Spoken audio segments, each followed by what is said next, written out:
you're all doing well. Today I'm going to show you something that I love to do very often, especially when we run out of bread. And that is just a very simple flatbread. It takes 5 minutes to make it, especially if you're hungry and you have no bread in the house. You want something fast. You do not want to go to the store. You do not want to wait for the bread to rise. All you want is something that you can either wrap your food in or dip or pick up some food with it. So I'm going to show you how simple this one recipe is. It doesn't need any yeast to let it rise. All it needs is a little bit of baking powder, and we're ready to make a very fast, simple, delicious flatbread. Or you could call it a naan bread, but it is really simple and really good. So we're going to start off with, and I'm going to use, there we go, might as well use this one that's in my flour. There we go. About a heaping tablespoon of, this is all-purpose organic unbleached flour. That's what I'm going to use for this recipe. Okay. And to this we're going to add a little bit of buckwheat flour. And why do I add this non-wheat flour?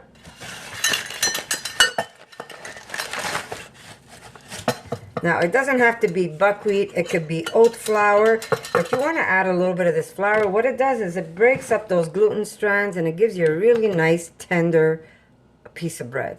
Rather than having a very stiff bread, it's going to break it down and just make it a little more tender. So I'm using about half a cup, maybe even less, of the buckwheat. Okay, we're going to add 1 heaping teaspoon, and this is magic or baking powder, and we're going to add about a half teaspoon of baking soda. We're going to just give this a quick mix. Now you can add either milk, or if you're like don't have enough milk in the house, water is going to do just fine. I prefer it in water. But again, it's really up to you. You could add herbs to this, or you could leave it herb free, and then just it goes with any dish you make. I'm gonna add a little bit of salt actually. And salt is to taste, guys. If you don't want to add any salt, you don't have to add, you can leave the salt out completely. And now we're gonna add just a little bit of water. There we go. We're going to start off with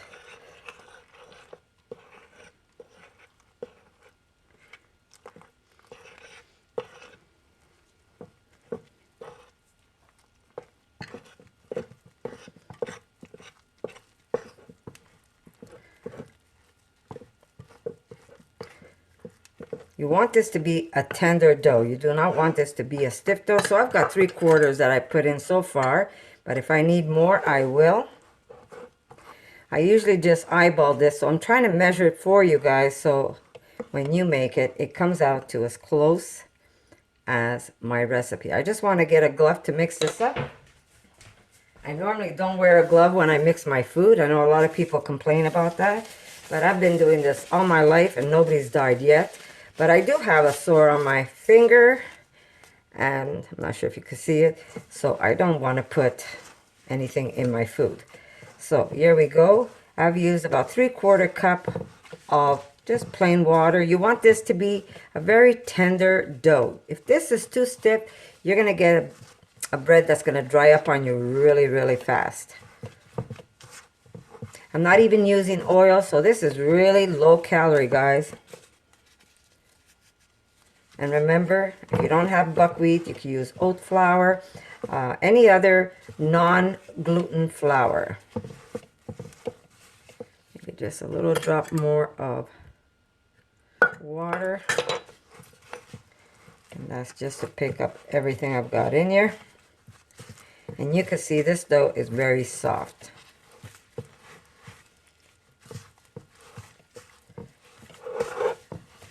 Now, buckwheat gives you a darker looking bread, but like I said, if you have oat, that'll keep it nice and light for you.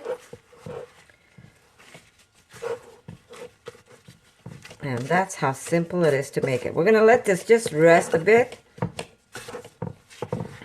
going to add just a little bit of flour. Whoops. Here we go. I'm just going to form this into a ball. Okay, so I'm just going to cover this and just let it rest for about 5 minutes. That's going to help the flour absorb all the moisture, and it's just going to make it a nice stretchier dough. Okay, so I'm going to use a small cast iron because I don't want my bread to be super, super big. I'm going to make it to the size of this cast iron pan, but it's not a big pan, as you could tell. Here's my hand. It pretty much the size of my hand. That's the size of the cast iron. So I want them to be small. You know, you want small bread, so we're not going to make them very big. Meanwhile, heat your pan. I'm going to put it low so it starts getting hot. And then when I'm ready to make my bread, I'm going to bring up the heat, and it's going to cook really fast. So I'm going to see you in about 5 minutes.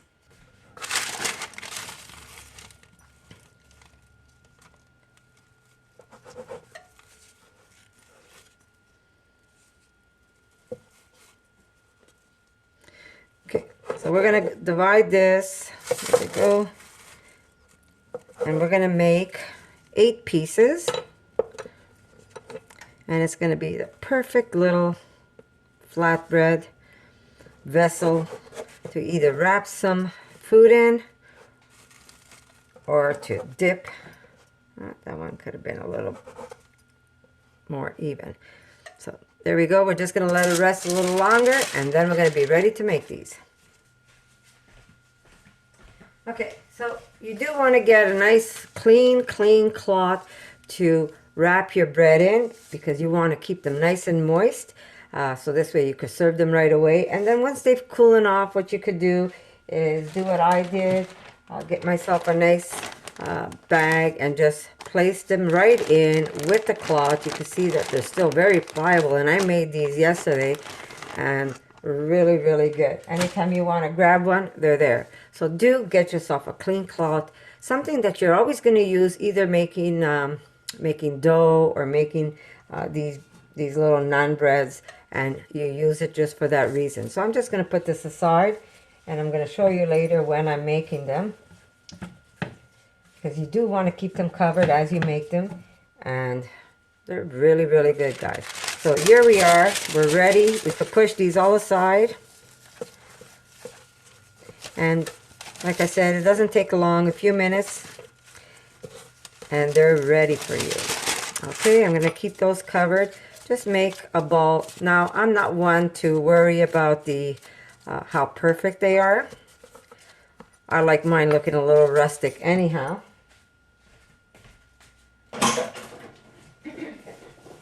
Okay, so here's my rolling pin, and I'm going to start making this super, super thin. I want these to be very, very thin, guys. You don't want these to be thick.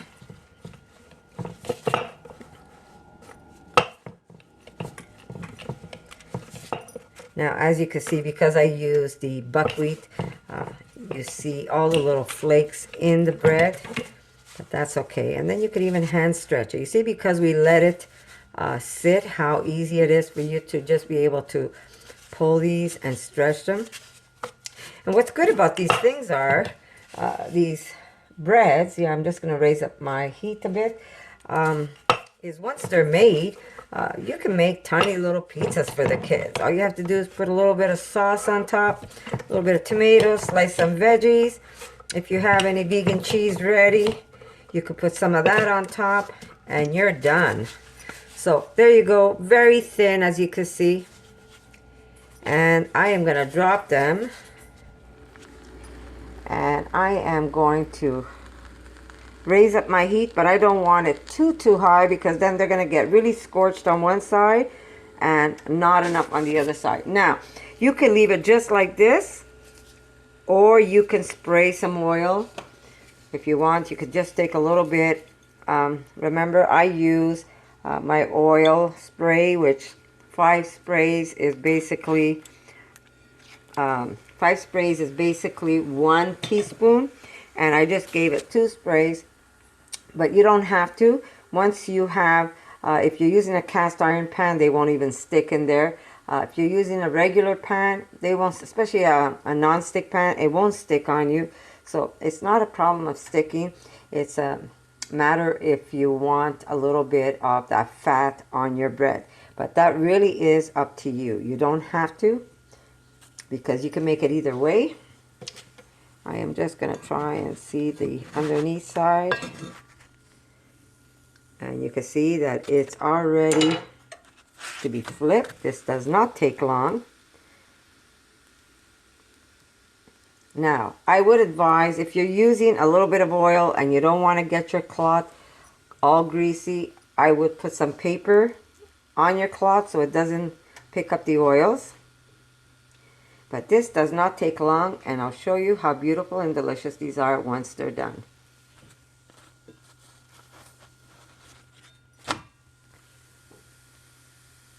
Bread number 1 is done. There we go. We're going to cover it.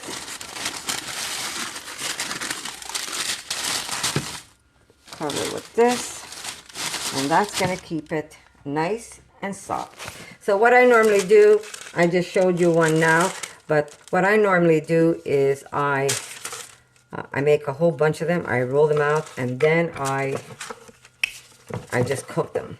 So you could just make these all ahead of time. Just have them ready, or make them as you're cooking. And remember, thin, thin, thin. You could actually make more than 8 pieces if you want them even smaller. You could go up to 10 pieces, even 12, depending the size you want. I'm making mine basically the size of my pan.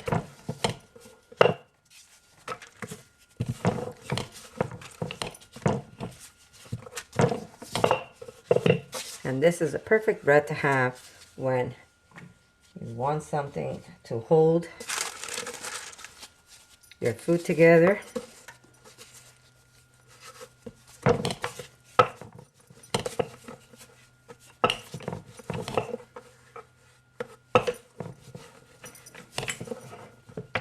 And I have no eggs in here, no butter.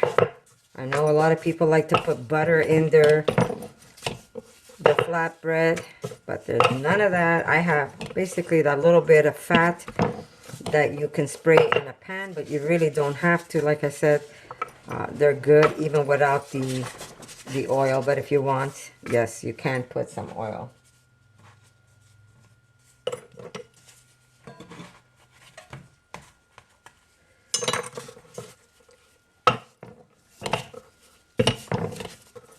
Aside and get another one going. Very easy. 5 minutes, guys. This really doesn't take long to make.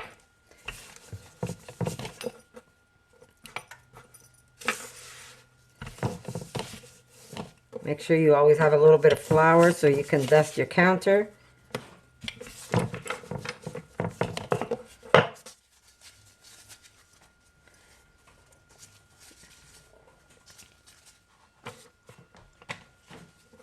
Another tip, guys, when you're making this bread, if you have too much flour on your dough and you go put it in a pan, it might make a little bit of smoke, your pan. So what I would say is just kind of dust it off before you put it. I wish I had a double camera, guys. This way you can see. I will. One day I'm going to be able to show you what I'm doing here on the counter and when it's getting cooked. But yes, do dust it off if you see that you've got too much flour on your disc. Dust it off before you put in your pan, otherwise it will make some smoke.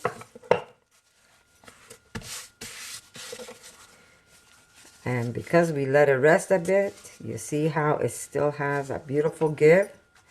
You can actually hand stretch it. This one still can be stretched. This is the one I did, one of the first ones I rolled out. Beautiful.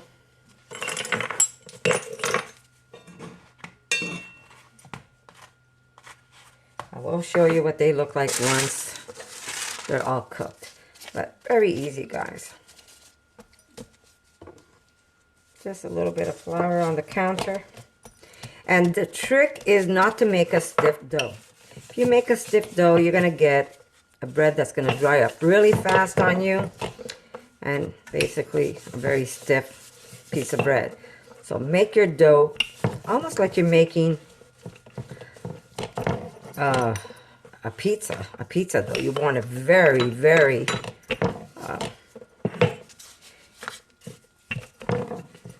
a very tender, light, fluffy dough. Almost like sticky, that you would need a little bit of flour just to not make it sticky on you. And I'm sorry for the shakies. Unfortunately, I don't have the perfect place to put my camera, so I will shake you around sometimes. Not my intention, but I will shake you around. Beautiful.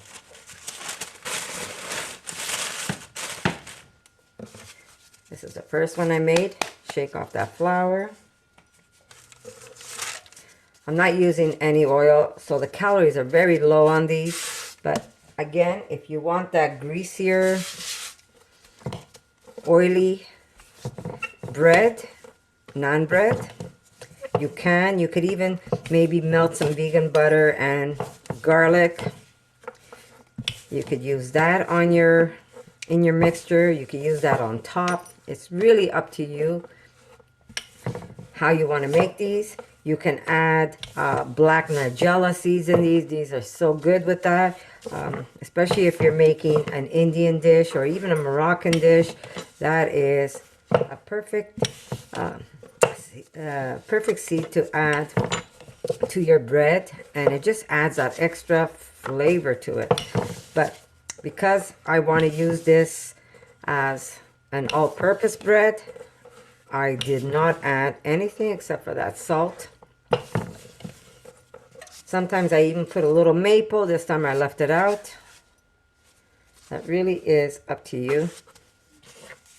And I just want to show you again, when you see that it starts bubbling up that way, you know it is time to flip it over. There you go. Nice and golden on the outside, and your bread is done. You see how now it's just going to cook a little bit on that side. So I got 8 out of them, but if you want to make them a little smaller, there's the underside. You see how soft this is? Beautiful.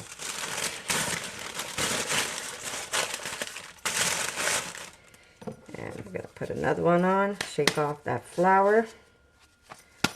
If you want, you can stretch it out as much as you can, especially if you have a bigger pan. My pan's not as big, but it does the job. I didn't want to pull out my other cast iron just to make these. But there you go. Very simple recipe, guys. Now, if you have some seitan meat already made up, you can fry some seitan meat in a pan, and then you can basically throw it in between this bread. And maybe if you have like a sour cream, you could add that on top, some mayo, some fried onions, and you can just fold this up, and my goodness, it's so, so good.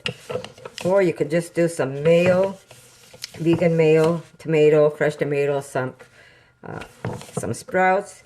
You could do it that way, and it's a perfect, perfect bread for a little snack, or a great accompaniment to any meal that you want to either dip some bread in. This is great if you make chili. You just grab this. It's a perfect vessel. You just break some bread and just grab that chili, and it's delicious. So there you go. Easy flatbread in no time at all. And it costs you peanuts to make. Not that flatbread is expensive. But there's nothing like buying bread and looking at those ingredients in the back of your package, and you're saying, oh my God, what is that? What is the purpose of that ingredient? Is it to preserve it? Is it shelf life? I mean, obviously, to be able to make, to be able to have a shelf life, it's they're putting some kind of chemical to hold it. These maybe won't last as long as the ones that you buy at the store, but they never last long in my house anyhow. I make them and we eat them. That's how fast. And a bit that I showed you, I have 2 left. It's only because I had a double batch made yesterday. And there's the underneath. You see, this is all ready. And we're going to put another one in. Shake off that powder. And you have your bread done. So that's it, guys. I hope you like this recipe. Like I said, it's a very simple recipe, but it's a great recipe. These are also something that you could bring on backpacking trips because you need to put them. They're going to last easy for a few days in your knapsack, especially if you have it wrapped with a little bit of paper and in plastic. These are going to last, and you have something to dip that hummus that I showed you. So this is great to bring on trips. It's just great to have on hand. Kid comes home, they're hungry, they grab one. Piece of vegan cheese on it and just have a little nibble if you're hungry. But very easy to make, very fast, and the best part is that it's very delicious. There's another recipe you guys can try. And if you do give it a try, come back, let me know what you think. And guess what, guys? I'll see you in my next video.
For more videos like this, make sure to subscribe to Connie's RAWsome Kitchen, give it a thumbs up, and share it with your friends.